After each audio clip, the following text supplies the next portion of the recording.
here's the thing. If someone showed me a wedding picture like this, would you be happy? Guys, not about the wife, yeah? I mean, about the picture. I saw someone watching the wife and then, Would you be happy with a picture like this? No, why? Overblown highlights. Overblown highlights, yeah, correct, yeah. This part is like a punch in my face. Yeah, for some other maybe it's like, okay, whatever.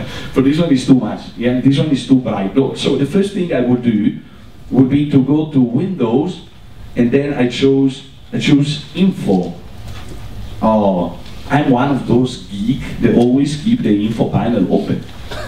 It's very useful, yeah? When you move your mouse over a certain area, info panel on top left will tell you whether or not you have overexposure. How do we define overexposure in mathematics? 255, 255, 255. Do I have overexposure here? Almost there, but no. Almost there, but no. There is no overexposure, which is a good sign. It means that I can recover. If my info panel here measured 255, 255, 255, I would just close the picture and then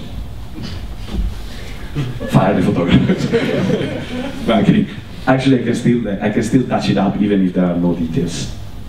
Now, let's see how it works. The very first thing I need to do, there you go. Oh, see where it changes? It creates this little icon, yeah, in front.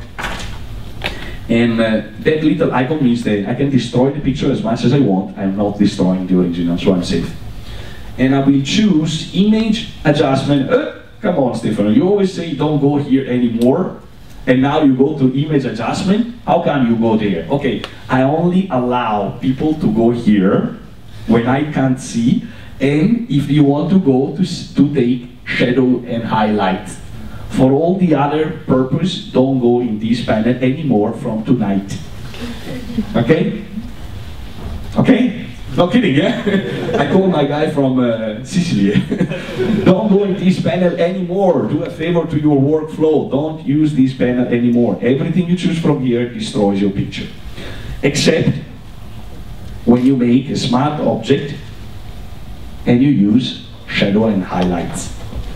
Well, shadow and highlights, when you open it the first time, is very limited. It only gives you the amount for shadow and highlight. It's called shadow and highlight, that's why. When you turn off and on the preview, it shows you before and after. Before and after. That's where that Sicilian guy started getting very upset. Hey, how come it does like this? They thought that I was actually, that I ruined the picture before to show the after looking better. No, this is what it does. It basically takes values that are below 128 and shift them towards the limit of 128. At the same time, it takes values that are above 128 and shift them down towards 128. In a nutshell, highlights and lights become darker, shadow and black become brighter. But if you notice, highlight is doing nothing here. Absolutely nothing. Because it's set to 0. Now let me expand this panel by clicking show more options. There you go. In show more options you have very, very useful things. Now in this case we've got to focus on the fact, although the trees look fantastic, once we apply shadow, we have to focus on the fact that here we are worried about lights, not about shadow. Remember, yeah, don't lose the focus, the problem is the gown. Now, I decrease the amount because I don't really need the... Now, the issue here is that the thing went beyond our control, but if we use our special eyes that can focus only on the gown, and I turn off and on the preview, wow, the improvement is incredible. So, one of the values that not everybody pay attention to is called mid-tone contrast. Here's the issue.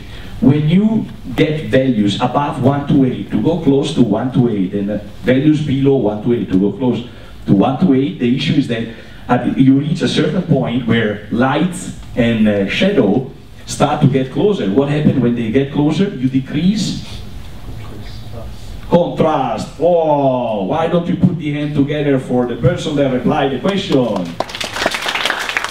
And won an Adobe hand. Put the hands together again. Okay, I also have the second prize, which is a shirt. Put the hands together again. Yeah, this is for loyalty, since you followed us for 2 weeks in a row. I also have something for you later. This is following us for months. Now, thanks for helping me with the answer. Yeah, what we have done here, we have decreased the contrast. So if you decrease the contrast, your picture tends to look dull or flat. Yeah, not dull, the one that you get at the India restaurant. Dull, flat. So in this case, we are going to increase the mid-tone contrast. Then we're going to increase the contrast in the area where shadow and highlights are meeting.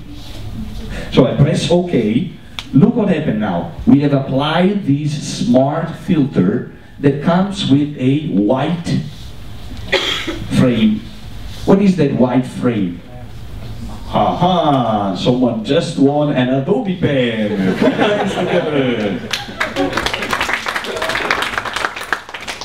And on a mask, on a layer mask, what we can do, we can use our black brush.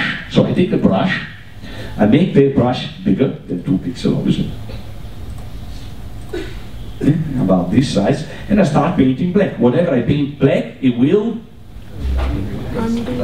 Wow, so many people want a pen, yeah, but I have only 2, yeah, so you can come here later and fetch your own pen. And put your hands together for all of you. Now with this brush, now with this brush, I'm gonna paint back the original picture. So the girl returned to a healthy color, healthy tone. And I paint back all the details as they were before. Voila. Voila, voila, voila. Everything I paint returns normal. So what is the only thing that remains as I set it?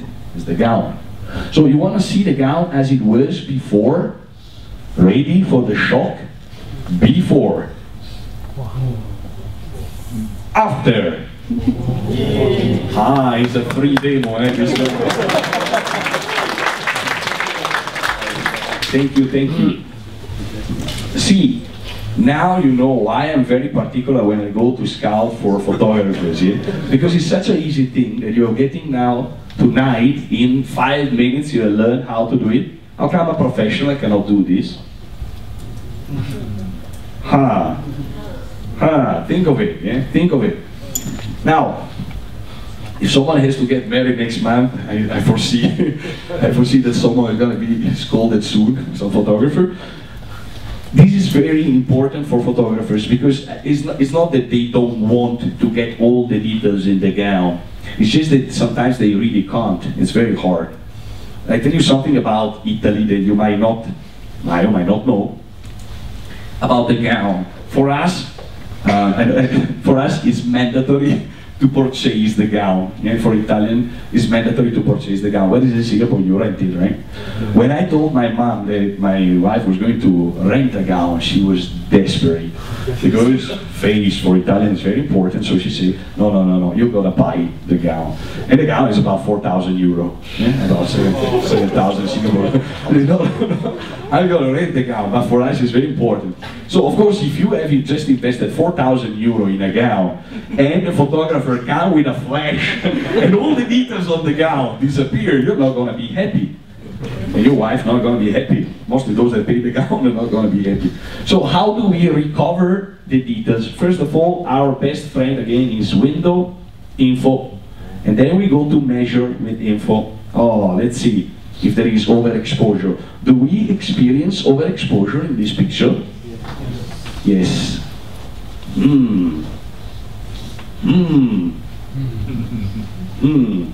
Problem is that if I apply shadow and highlights here, it won't get any details back. Because before, if you remember, we had, for example, 239, 245, 252. That is not a pure white, but to our eyes looks like a pure white. So when we ask shadow highlight to bring that value closer to 1 to 8, the distance between R, G, and B increases. So what was originally 239 might become 180. Maybe it's 180, 195, and 173. That one is a nice color, yeah? It's a nice color, and it can create a gradient. But in this case, if we change shadow and highlight of 255, 255, 255, it will become 200, 200, 200, 180, 180, 180, which is still flat. No details at all. So how do we make details? Okay, let's make some detail. I'm going to add a new layer on top of it. I'm going to take a brush, and I'm going to make the brush tip smaller using open square bracket on the keyboard. Yeah, close square bracket, increase the size. Open square bracket, decrease the size. Now, I want to sample a real, actual shadow from this picture. How do I do so? Let me zoom in a little bit. And I take my eyedropper tool. The shortcut for eyedropper tool is letter I. However, in order to quickly select the eyedropper while you're using another tool, is to alternate click on your keyboard. And you see that temporarily the brush tool become an eyedropper. Then I go to sample one of the shadow holding alternate. Here you go. You see that my foreground color now, down here, became gray. That's the color of the shadow in the picture. If you want to be even more accurate, you can take your eyedropper tool, and in the option bar on top, you change this point sample to a larger area. Instead of sampling only one pixel, that perhaps is a pixel of noise and maybe it's red, you can choose to sample an average of 3 by 3, 5 by 5, 11 by 11. 5 by 5 is a good number actually, it doesn't have to be huge. And I do the same thing, and I click again on the shadow. Most likely the color will change, the average, because this one is an average of 25 pixels surrounding the point where I clicked. Then I take the brush again. Oh, let me make it a bit smaller like this, and I'm gonna paint a shadow. Voila! What? Isn't it natural? Isn't it real? No? Okay, you are an audience, so difficult, this audience here. So particular, I have to fix it a little bit. So I'm gonna take a very interesting tool called smudge tool. And you can take the smudge tool and set the strength to about 70–75%.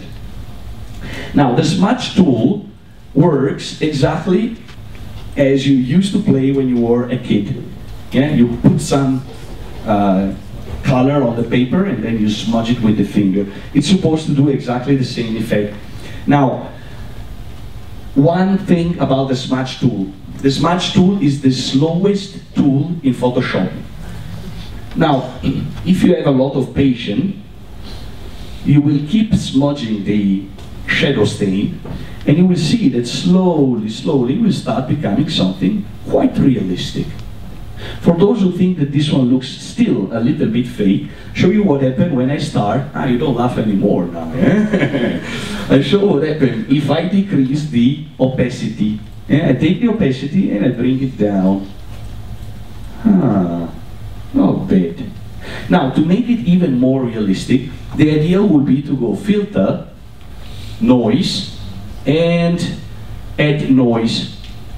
This one will add a little bit of noise on your shadow. So I click on the shadow. Normally I use the type of noise called Gaussian, and normally I don't go above 4%. Yeah, it might depend on you if you want to go above or below.